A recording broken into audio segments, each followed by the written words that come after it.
Hello everyone, welcome to Exam Affairs. मेरा नाम है पीयूष मिश्रा।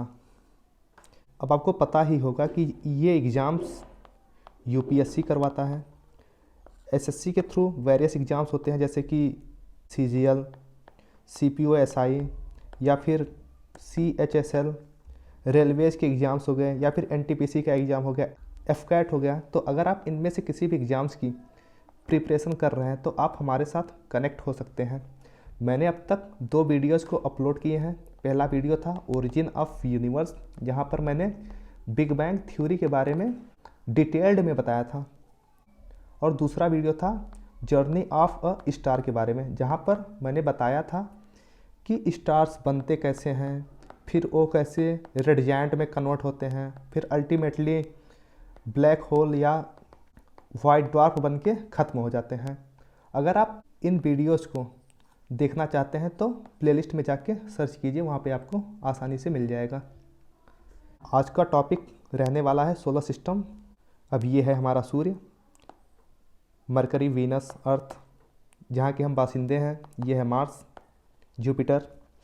तो सूर्य हमारे सोलर सिस्टम का सबसे इम्पॉर्टेंट मेंबर है, या यूँ कहें head of the solar system है। ये हमारे लिए अल्टीमेट सोर्स ऑफ एनर्जी है। अब देखो, सूर्य हमारा एवरेज स्टार है। सूर्य से पता नहीं कितने बड़े स्टार बिलियंस में पाए जाते हैं हमारी ही गैलेक्सी में। हमारे लिए ये अल्टीमेट सोर्स ऑफ एनर्जी है, इस वजह से यूनिक है।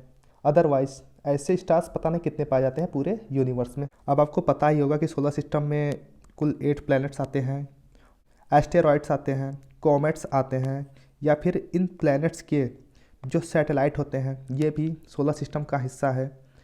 तो आज हम सोलर सिस्टम को ही कम्प्रीहेंसिवली स्टडी करेंगे। ये है पार्ट्स सोलर सिस्टम के: मेटियोर्स, मेटियोराइट्स, एस्टेरॉइड्स, सैटेलाइट्स या फिर प्लैनेट्स, कॉमेट्स। तो ये सब सोलर सिस्टम के पार्ट हैं। पूरे सोलर सिस्टम का 90 से 95% जो मास होता है वो सूर्य का होता है। ये हमारे लिए अल्टीमेट सोर्स ऑफ एनर्जी है, ये बात पता ही है आपको। इसमें हाइड्रोजन सबसे ज़्यादा पाया जाता है, कुछ 70 से 75% के बीच में। उसके बाद हीलियम पाया जाता है 20 से 25%। उसके बाद अदर गैस। इसके कोर का टेम्परेचर 15 मिलियन डिग्री सेंटीग्रेड होता है और फोटोस्फीयर का 6000 डिग्री सेंटीग्रेड के आसपास। कोर सबसे डेंस पार्ट है। ऐसा क्यों होता है आगे जानते हैं।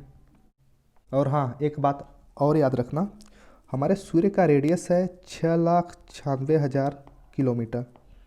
अगर आप अर्थ के साथ कंपेयर करें तो हमारे अर्थ का रेडियस है कुछ 6500 किलोमीटर के आसपास। नॉर्मली हम लोग बोल देते हैं कि 6500 किलोमीटर है, और इसकी हमारे अर्थ से दूरी 150 मिलियन किलोमीटर है। तो चलिए जानते हैं सूर्य के स्ट्रक्चर के बारे में। हैं कुछ इंपॉर्टेंट स्ट्रक्चर्स जिनसे सूर्य बना हुआ है। तो पहला पॉइंट है कोर। मान लो ये कोर हो गया। यह हॉट डेंस प्लाज्मा का बना हुआ है और मैक्सिमम फ्यूजन रिएक्शन यहीं पर होता है। इसी वजह से यह सूर्य का सबसे गर्म पार्ट है और इसका टेम्परेचर कुछ 15 मिलियन डिग्री सेंटीग्रेड के आसपास है। अगर हम ओवरऑल सन की बात करें तो वहाँ पे हाइड्रोजन सबसे ज़्यादा पाया जाता है, लेकिन कोर में हीलियम सबसे ज़्यादा पाया जाता है, क्योंकि अब आपको पता ही होगा कि न्यूक्लियर फ्यूजन की वजह से हाइड्रोजन हीलियम में बदलता जाता है। इस वजह से कोर में हीलियम सबसे ज़्यादा पाया जाता है। अब हीलियम भारी होता है, इसी वजह से कोर सूर्य का सबसे डेंस पार्ट है। इसकी डेंसिटी कुछ 150 ग्राम पर सेंटीमीटर क्यूब के आसपास होती है। एक बात याद रखना, फ्यूचर में एक ऐसा स्टेज आएगा जब सूर्य के कोर का जो पूरा हाइड्रोजन है वो ख़त्म हो जाएगा और न्यूक्लियर फ्यूजन रिएक्शन रुक जाएगा, जिसकी वजह से ग्रेविटी सूर्य के कोर को कोलैप्स करेगी और टेम्परेचर बहुत ज़्यादा बढ़ जाएगा और helium as a fuel use होने लगेगा और न्यूक्लियर फ्यूजन रिएक्शन फिर से स्टार्ट हो जाएगा, जिसकी वजह से बहुत ज़्यादा एनर्जी बाहर की ओर निकलेगी और यह आउटर लेयर को पुश करेगी और रेड जायंट का निर्माण होगा और बाद में हमारा सूर्य जाके व्हाइट ड्वार्फ बन जाएगा और जब यह ठंडा हो जाएगा तो ब्लैक ड्वार्फ में कन्वर्ट हो जाएगा और इस तरह से हमारे सूर्य का अंत होगा। हालांकि यह घटना 4 से 5 अरब साल बाद होगी। कोर के बाद नेक्स्ट लेयर है, उसका नाम है रेडिएटिव जोन। न्यूक्लियर फ्यूजन की वजह से एक्स रेज, गामा रेज या फिर फोटॉन्स बनते हैं।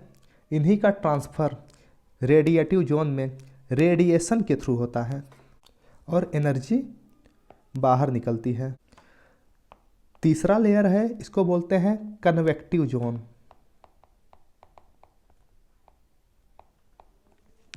यह सबसे बाहरी परत है। यहाँ पर हाइड्रोजन की अधिकता होती है। कोर में बनी एनर्जी रेडिएटिव जोन से होकर कन्वेक्टिव जोन तक पहुँचती है और यहीं से निकलते हुए हमारे तक पहुँचती है। एक बात और याद रखना, ये बेसिकली सेल्स के बने होते हैं और ये सेल्स हाइड्रोजन के बने होते हैं। यह है सूर्य का फोटोस्फीयर। यहाँ से सूर्य के एटमॉस्फेयर की शुरुआत होती है। इसे हिंदी में प्रकाश मंडल कहते हैं। यह सूर्य का आउटर सेल होता है जहाँ से लाइट रेडिएट होती है। सूर्य के सतह को ही फोटोस्फीयर कहते हैं। हालांकि इसके पास कोई हार्ड सरफेस नहीं है और अर्थ से हमें यही दिखाई देता है। अब इसकी डेंसिटी अर्थ के एटमॉस्फेयर से भी कम होती है और यह बहुत पतली परत है, कुछ 100 से 150 किलोमीटर का। यह है सोलर एक्लिप्स की घटना। यहाँ पर देखो, मून ने कंप्लीटली ब्लॉक कर दिया है सूर्य के डिस्क को। तो इस दौरान होता क्या है कि सूर्य का क्रोमोस्फीयर दिखाई देता है। क्रोमो का सिंपल मतलब होता है कलर और स्फीयर का मतलब होता है कुछ सरफेस जैसा। तो क्रोमोस्फीयर का सिंपल सा मतलब है a sphere of colour. Chromosphere photosphere के ब्राइटनेस की वजह से हमें दिखाई नहीं देता। तो फिर एक नॉर्मल क्वेश्चन दिमाग में आता है कि जब यह दिखाई नहीं देता तो हमको पता कैसे चला कि यह कलरफुल है। तो इसका सिंपल सा जवाब है कि यह हमें नॉर्मल डेज में नहीं दिखाई देता, लेकिन सोलर एक्लिप्स के दौरान जब मून सूर्य के डिस्क को कंप्लीटली ब्लॉक कर देता है तब यह हमें दिखाई देता है और यहाँ यह कुछ लाल कलर सा दिखाई देता है, जिसकी वजह से हम जान पाते हैं कि यह कलरफुल है। इसका टेम्परेचर पहले घटता है और फिर बढ़कर 30,000 केल्विन तक पहुंच जाता है। इसकी डेंसिटी फोटोस्फीयर से भी कम होती है। और सबसे लास्ट में हम लोग बात करेंगे कोरोना के बारे में। यह भी नॉर्मल डेज में दिखाई नहीं देता, लेकिन सोलर एक्लिप्स के दौरान दिखाई पड़ता है। कोरोना के बारे में तो आपको पता ही होगा कि कोरोना का सिंपल मतलब होता है क्राउन, मतलब कि ताज। यह सबसे बाहरी परत है। देखो, सूर्य का फोटोस्फीयर कुछ 100 से 150 किलोमीटर का होता है, लेकिन ये कोरोना मिलियंस ऑफ किलोमीटर्स का होता है और इसका टेम्परेचर 1 मिलियन तक पहुंच जाता है, जो कि रहस्य है क्योंकि अभी इसका कारण नहीं पता चल सका है।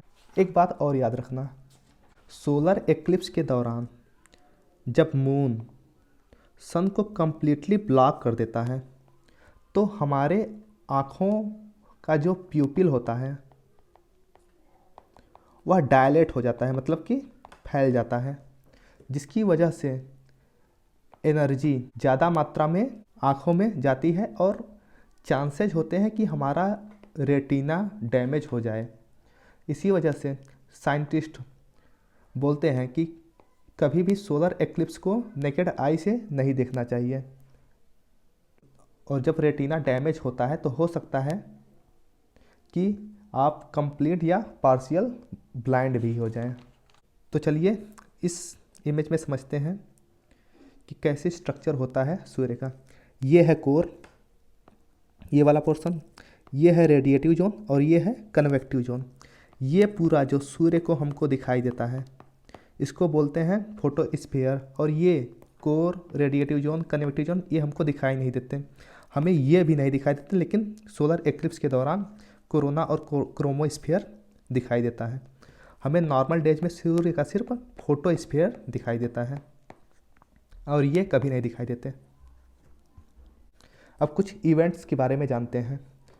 सोलर फ्लेयर्स, इसको सोलर विंड या प्रोमिनेंस भी कहा जाता है।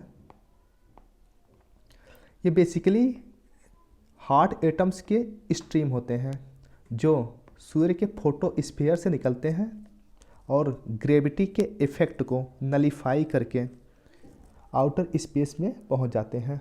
ये है हमारा सूर्य। जब यहाँ से सोलर फ्लेयर निकलते हैं और हमारे अर्थ तक पहुंच जाते हैं, और जब ये फ्लेयर्स हमारे एटमॉस्फेयर में पहुंचते हैं तो आपको पता ही होगा कि हमारे एटमॉस्फेयर में वेरियस गैसेस, डस्ट पार्टिकल्स या फिर हाइग्रोस्कोपिक न्यूक्लियाइज होते हैं और ये डेंस होता है। तो ये फ्लेयर्स हमारे एटमॉस्फेयर से कोलाइड करते हैं, तो फ्रिक्शन की वजह से ये कुछ ऐसी कलरफुल लाइट्स प्रोड्यूस होती हैं जिनको नॉर्थ पोल में ऑरोरा बोरियालिस कहा जाता है और साउथ पोल में इसको ऑरोरा ऑस्ट्रेलिस कहा जाता है। और दूसरा है सन स्पॉट्स। ये है मान लो हमारा सन और यहाँ से सोलर फ्लेयर्स निकल रहे हैं, तो फोटोस्फीयर का वह रीजन, वह क्षेत्र जहाँ से सोलर फ्लेयर्स निकलते हैं, तो वहाँ पे कुछ काले से धब्बे बन जाते हैं जिन्हें सोलर स्पॉट्स कहा जाता है। ध्यान से सुनना, ये रिलेटिवली कूलर होते हैं। मतलब कि देखो, ये है सूर्य का फोटोस्फीयर, इसका टेम्परेचर है 6000 डिग्री सेंटीग्रेड के आसपास, और ये है सन स्पॉट्स, इसका टेम्परेचर है 4000 डिग्री सेंटीग्रेड के आसपास। तो ये सूर्य के फोटोस्फीयर के अपेक्षा में कुछ ठंडे होते हैं, इस वजह से इसको बोला जाता है कि दीज आर रिलेटिवली कूलर। हाँ, एक बात और याद रखना, ये जो सोलर फ्लेयर्स होता है ना, इनका एक साइकिल 11 ईयर्स का होता है। So this is the end of this video. अगर आपने इसको एंजॉय किया है तो प्लीज़ हमको सपोर्ट कीजिए और ज़्यादा से ज़्यादा शेयर करिए, सब्सक्राइब करिए और दूसरों से करवाइए। Thank you very much.